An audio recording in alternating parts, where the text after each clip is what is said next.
La recherche en protection des plantes s'est développée à partir de la recherche pharmaceutique. Les antiparasitaires ont servi de source d'inspiration pour les insecticides avec le cas emblématique du DDT et les anti-infectieux aux fongicides. Restait le cas de la lutte contre les adventices, les mauvaises herbes, où, sans ligne directrice, le clivage systématique et aléatoire de molécules était pratiqué sur de jeunes plantules et des graines. Or, lors d'une réunion de travail, un chercheur a signalé une publication d'un laboratoire qui avait réussi à isoler des chloroplastes d'épinards.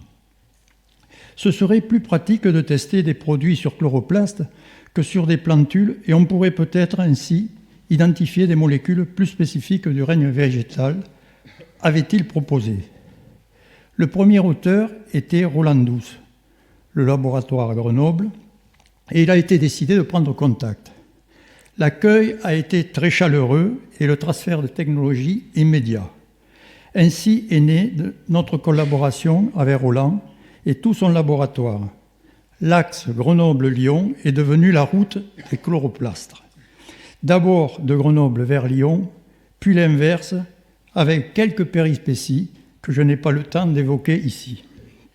D'esprit curieux, Roland s'est intéressé à nos verrous scientifiques, que ce soit pour déterminer le mode d'action des herbicides, la sélectivité physiologique entre les adventices et les cultures, ou les mécanismes de germination pour substituer au pulvérisateur en pleine surface le traitement en atelier des semences.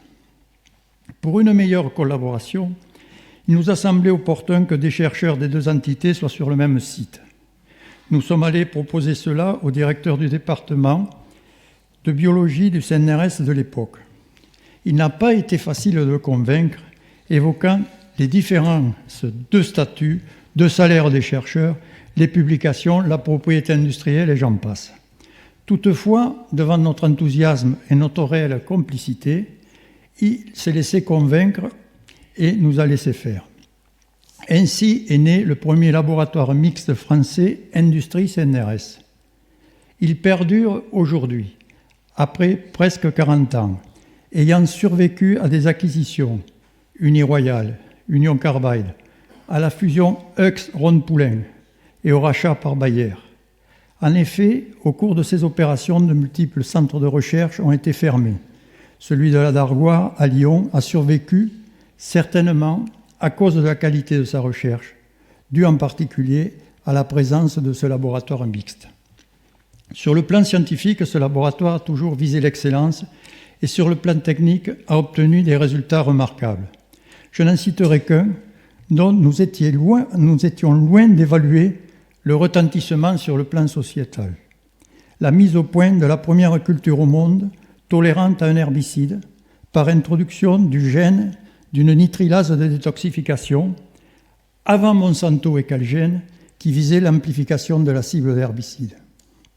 Performance saluée par la visite d'Henri Nallet, ministre de l'Agriculture, et de Brice Lalonde, ministre de l'Environnement de l'époque.